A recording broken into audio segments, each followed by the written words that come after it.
Back in the olden days, you have to buy books with facts and figures and things, but the internet has come along. Neil Ormston is with us once again from the Rugby League Record Keepers Club. I can put that back on my side now. Because the launch is here. When people watch this, it will be available to avail themselves of all the stats and records they could possibly want. Yes, hopefully that's the case. So yeah, on depending on where we are in time, when people watch this, the 2nd of April, 1300 hours seemed an appropriate time for us to do it. Yeah, we're launching the Record Keepers Club website, or the data part of it at least. So the website's been live for a while now, and we've been working behind the scenes on securing a lot of accurate data for everyone to start to dig into. That's been there for members to play about with and help us get right. And now it should now be available for everybody to see themselves. So rugbyleaguerecords.com is the website. So if you get on there, there's a comprehensive record of the British game in the summer era. So some 16,000 matches I think we've got on there now.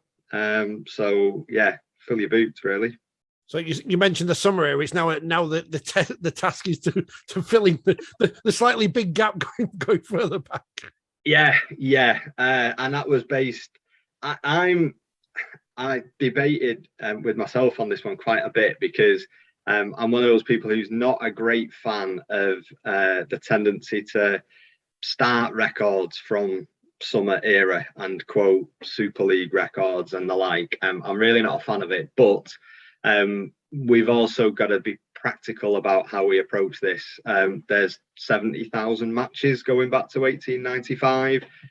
We could wait and work for the next, 5 years or however long it might take to get all of those records loaded into the database. But the simple fact is that I'm probably a bit impatient in character, but I think a lot of other people want to see the fruits of some of our labour as well.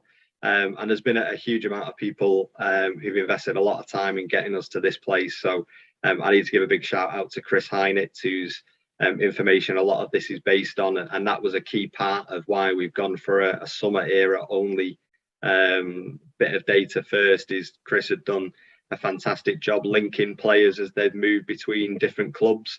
And that's actually the really hard bit once you start piecing things together. So yeah, we had that available pretty much thanks to Chris's input. So it made sense to kind of do the summer era as our first chunk of release, really. And I guess that means that any player who's playing today, all their career will be there mapped out for everyone to look at and enjoy. Yeah, exactly that, which is quite nice because you can you can kind of see the stories as they're happening of players hitting milestones and potentially breaking records and kind of comparing that at least to what's gone recently. And whilst I might not be the biggest fan of summer only or Super League records, it's been around for quite a while now, surprising amount of time. And you are talking of 20% plus of the era of rugby leagues at total era. So it's a substantial amount of time and a substantial part of the records that we're able to release. I think the other bit that it fits quite nicely with as well is that it pretty much fills the gap from when the original Record Keepers Club wound up. So the original Record Keepers Club, I've spoken last time I was on, I think, started in the 70s, but wound up in about 94. So just before the switch to summer. So we do have the original Record Keepers Club archive, which is available for members. So they're old paper copies of handwritten records that were done the first time around before we moved into the digital age. So they run up to the 93-94 season. So there's only a couple of years that we've not effectively covered as the Record Keepers Club now. So this fills a nice big gap that we had since the original club wound up. So nice to kind of pretty much plug that gap, albeit with just a small gap in the middle of it now. Hopefully someone should have a collection of rugby leaguers or league expresses from that little gap just to fill that knowledge base. Yeah, and we've got it. To be fair, we've got now a digital version of all of those handwritten records. So That was the beauty of lockdown 1. That gave us an opportunity to get some people who wanted to fill their time. So they were gladly typing away and filling all of those blanks in for us. So we've got in Excel at least copies of all of that.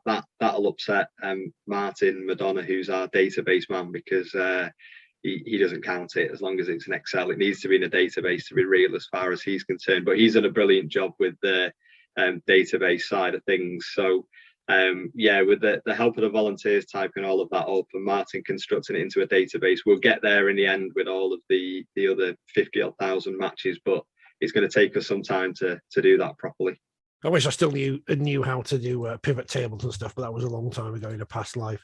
I was looking on the site earlier just to have a play around, and I was looking at you can look at the player directories from each club. So obviously I chose Wakefield. And in there, bizarrely, there is an AN other. So even up to, and this is, I think, from 1996 or 1997, there's a player officially recognised as. I thought that was only a thing that happened in 18 games or friendlies or whatever, but an AN other played in an actual real recognised match. Yeah, there's a surprising number, especially if you go back a little bit further as well.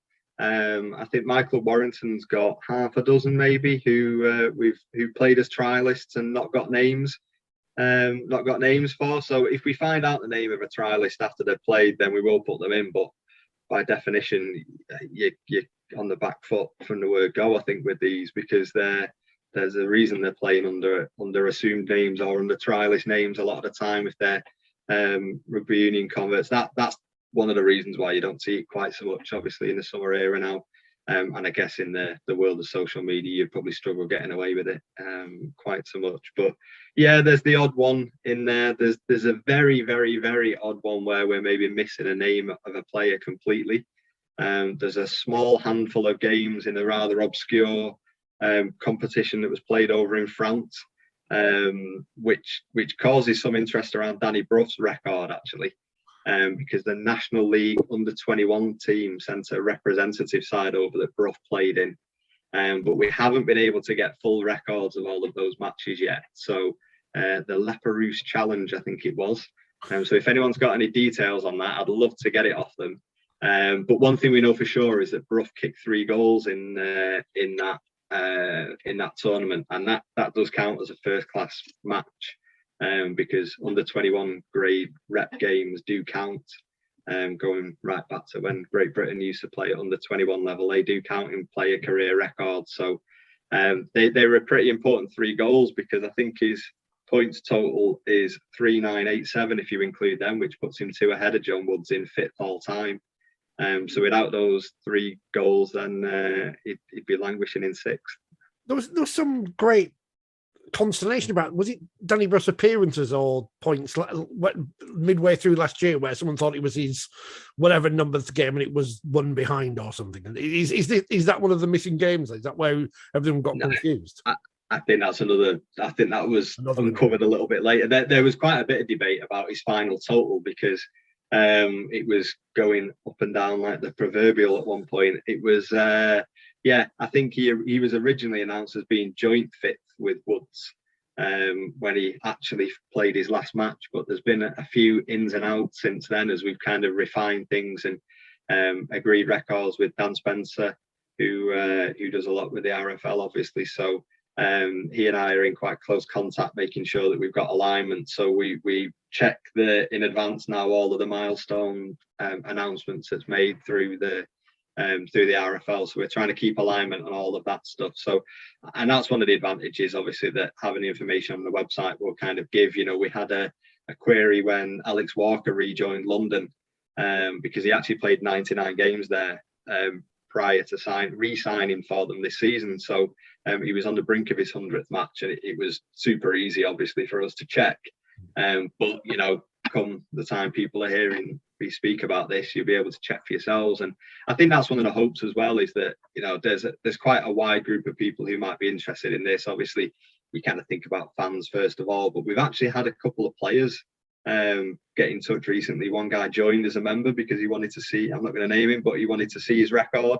He was asking me how he could find it on there. So, you know, players are starting to hear that they've got their information up, and, you know, some of them will want to see that. And maybe recently retired players as well, as they, you know, if they do a bruff and get to the end of the career, they can kind of take stock on what they achieved a little bit more. It's nice to be able to know that there's an accurate record of all that out there, and they'll be able to kind of reflect back on what they've achieved and see the numbers behind that, those careers they've had. You don't want those special shirts with the 100th appearance ironed on or whatever. Some clubs couldn't afford those shirts in the past, but it's good to see they can now, which is good. But yeah. As long as they get the right one. Some of them are right essays when they get going with what they put on there. I know I've joked with a few fans about that before. Must be able to spell something wrong on there, I'm sure. So the site goes live 2nd of April. Everything from the summer era is there for you to have a look at. How hard has it been to get some of them? Well, as you say, there are games that you still don't have the full information for. Are there a few more out there like that they're just proving tricky to find? Not so much domestic. I mean, it probably is those.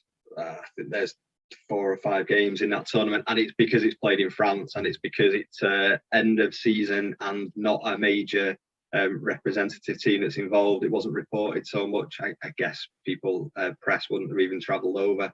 And the French papers are not always as good at reporting these things. So I think it's a combination of all of those factors, really. But no, domestically, we're really well covered now. The main challenge that we've got at the moment is on the international side. So as well as all those domestic games that we've said about the summer era, we've actually got the full records for a host of international teams. So Great Britain, England, Wales, Ireland, Scotland, France. Other nationalities, all of them are on there, and that's going right the way back to 1904. That's not just the summer era, that's the full shebang for all of those teams. We're working on all the others. Chile and Philippines are fully up there as well, because they played a game the other week. So we made sure that both of Chile's games, or all 3 games I think they've played now, they're up there. But yeah, the Pacific Island teams are the really tricky one there. Especially the early tournaments that they played, to the Pacific Cup, which started in 1986, trying to get records for those tournaments, probably for the first decade until the Super League War and things kind of, even not long after that, up to maybe 2000, there's quite a few blanks that we've got in the international records, which is pretty frustrating, because you kind of want that to be the pinnacle, and therefore you want the stats to be as great as they can be on that one. But again, just access to reports, access to people keeping records just isn't there. Like it's a bit of an English quirk, I think, the record keeping. So yeah, there's plenty of people involved in this country, but once you get outside, even once you get over to France, it can get a little bit difficult to track down to the accuracy that we're working to, really. Might be some more golden caps out there we don't know about. It's good to see that there's a world darts champion among the players, though. That's good to see that Gerwyn Price's stellar career at the South Wales Scorpions is now there, enshrined in all history. It'll be there forever. Yeah, he gets mentioned a couple of times when people. I must admit, I need to check and find out myself. How many games did he play? It was only a couple, was it? Yeah, but he's up there. But he still means I can just reference him as a former rugby league player to try and get some reflected glory when he does something good, but ignore it when he does something bad. I was going to ask you, because obviously the summer era is, as we say, just about there. You've got the stuff from the past to put in there, but the world of rugby league is growing, and all the various different versions. What about the wheelchair game? What about the women's game? There's another history that's to be found. That's going to be even harder to find out the information from. Yeah, there is, for sure. And whether we take a different approach on that, I'm not sure. We need to come onto it. It's the elephant's already big enough just when you're looking at the men's game, and trying to cut that down into some sensible chunks is hard enough. We have now got, and one of the beauties of the website people will see when they get on there, is we are keeping it up to date each week. So we've got about 30 volunteers who are, and all of the work the Record Keepers Club does is voluntary. So everyone's doing it for the love of the game and for the love of their clubs, to kind of help out and make this information available for everybody. But yeah, those volunteers are working hard each week to keep those records up to date. But even recruiting enough people to keep that going just in the men's pro game does require quite a lot of people to spread the workload.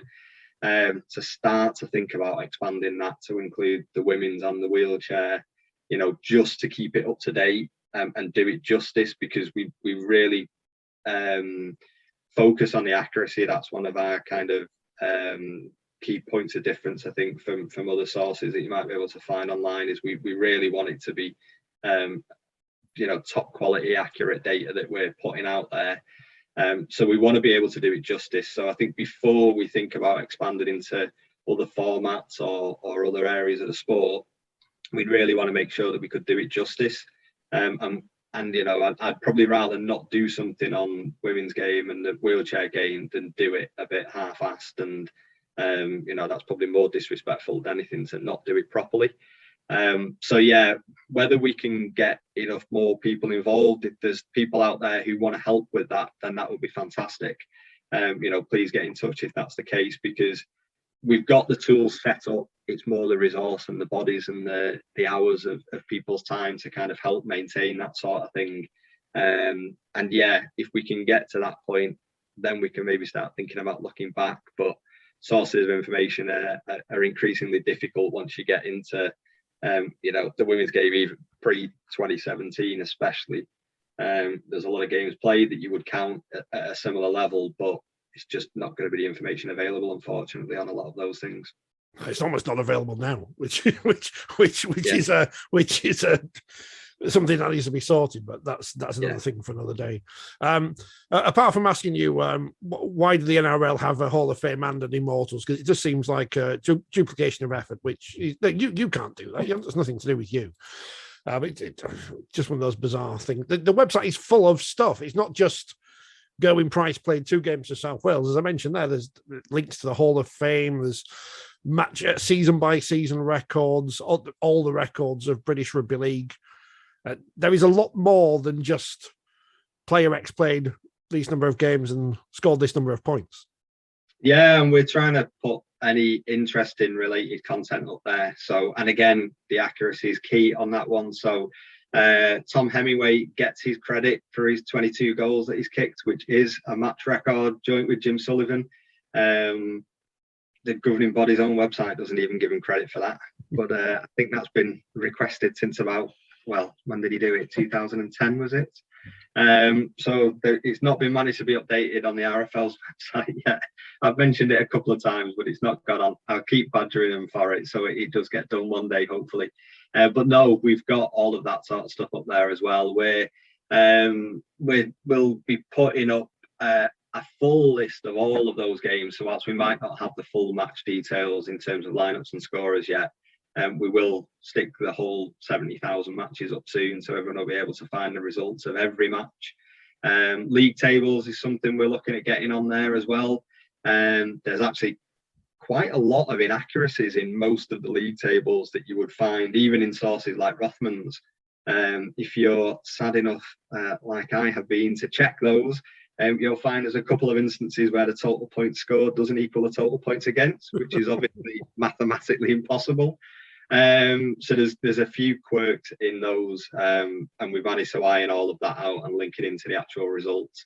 So that honours who's won what and when. Again, just trying to find that information and be confident that you've got it reliably stated. I'd challenge anybody to point to a source at the moment that they could go to with their hand on their heart and say that they knew that it was right. You'll find stuff, but I'm not convinced. Give us a little bit of time. I'm sure we'd find some holes in it.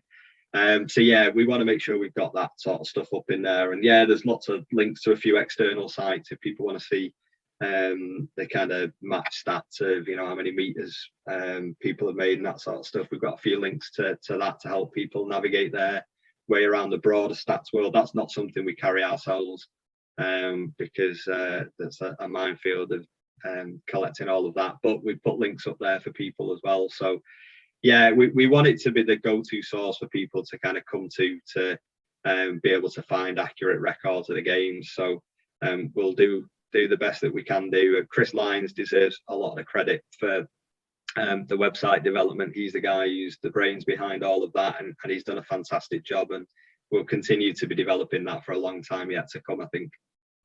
Yeah, I've in the past had to try and find information about the second division Premiership, and it's impossible to find. Even finals which were played at Old Trafford, which obviously had, what did that competition last 10 years?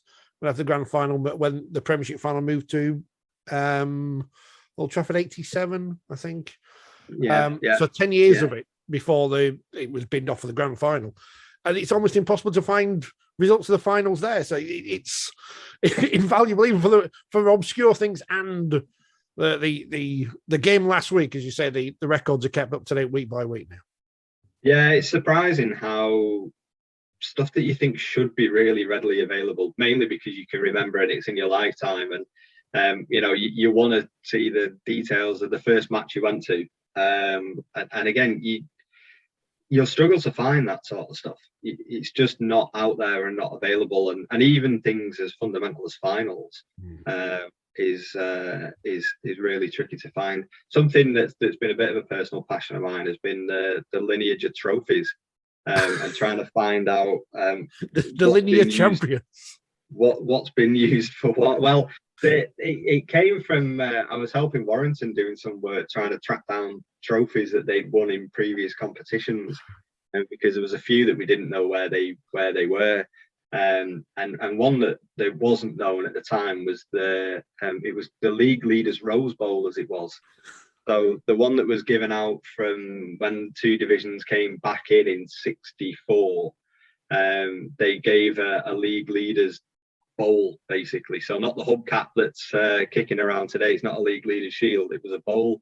But trying to find where that went was the point of discussion. And it turns out that after they used it for the league leaders, it then became the second division Premiership. I was going to say, isn't that what Wakefield won in '98 when they won the grand final? I seem to remember. Yeah, well, it was used as the second division Premiership trophy. Then it was the second division Championship trophy that the grand final winners won. Then they brought in a new trophy for that, and it's actually now League One's trophy. So the League One winners receive that trophy now. Now I don't know what's engraved on the base of it, whether there's anything on there. Whether it goes right back, and you can see all those teams from the 60s and 70s on there, but it's amazing how they've kind of recycled it for a number of different competitions. And just information like that is there's a history and story behind some of those things, and it's nice to kind of give a bit of light to some of that. So we'll be trying to do more of that as time goes on. But it's a never-ending project, and there's always more you can kind of add to that. So we'll see what we can do to keep people's interest going. I'm always fascinated as to where trophies go, because when they disappear, you wonder where's that gone and why is it gone and why can't I see it? But although I am a big fan of the people who've done the lineal World Football Championship, starting with England versus Scotland in 1872, whatever it is, and it goes up to the present day, and whoever beats whoever, as in boxing, is the world champion. Although, of course, Scotland and England drew 0-0 in the first game, so it gets a bit complicated from there. But if anyone wants to do that in rugby league, then they're more than welcome to, but it'll take a long time to. We'll probably end up with Bradford City losing to someone in football, and it'll be Leyton Orient are now the world champions of rugby league or something confusing. Neil, thank you for your time as ever. The site is live. When this goes live, the site is live. People can go and find whatever they want. How can they join? And I guess more importantly, how can they volunteer to help out? What skills are you looking for? So rugbyleaguerecords.com is the website. You can see all the information that I've been talking about on there. You can join on there as well. That's the easiest way to join. So if you want to become a member just to support what we're doing, it's £5 for the year. You can sign up there. That does get you, like I say, access to the archive. So if you want to see the handwritten sheets all the way back to 1895, or the results back to 1895 anyway, that's all for members on there. If you want to help, and I mean, members don't have to contribute anything other than just paying their fiver and then being able to play about in the archive as well. But if anyone does want to join, does want to help out, has got information they can share or wants to kind of support, especially on some of those things we've spoken about. Anybody who's got information on the women's game or wheelchair game, or wants to kind of help coordinate in any of that, reach out to myself. You can get details on the website, or again through my email, neil.ormston@gmail.com. You can send me something there, find me on Twitter. The Record Keepers Club's on there as well. We're trying to promote a bit on the stat side on Twitter and social media this year as well. So hopefully we should be pretty easy to find and make contact with. And if anybody does want to help out, then yeah, it'll be, or just give us some feedback when the website's live. We'd love to hear on how we can make things better for people, because the whole point of this is that we're putting it out there free for everyone to access, just because, you know, we all love the stats on our side, and we just want to make that available for everybody else to kind of access and make use of as they can, really. Well, pleased to say I've broken my personal record of only picking my fantasy team once and then never going back to it. So that's been quite a success. I've got no idea where I am in the league, but I have come off the bottom of the media tipping competition this week. So that's a great source of comfort to me, at least, anyway.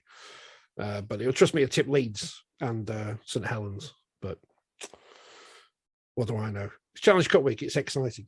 When we've recorded this, Neil, thank you for your time. I'm sure we'll catch up again soon. And the best of luck with the launch. And hopefully, lots more people get involved, have a look, and learn some things about the history of the game.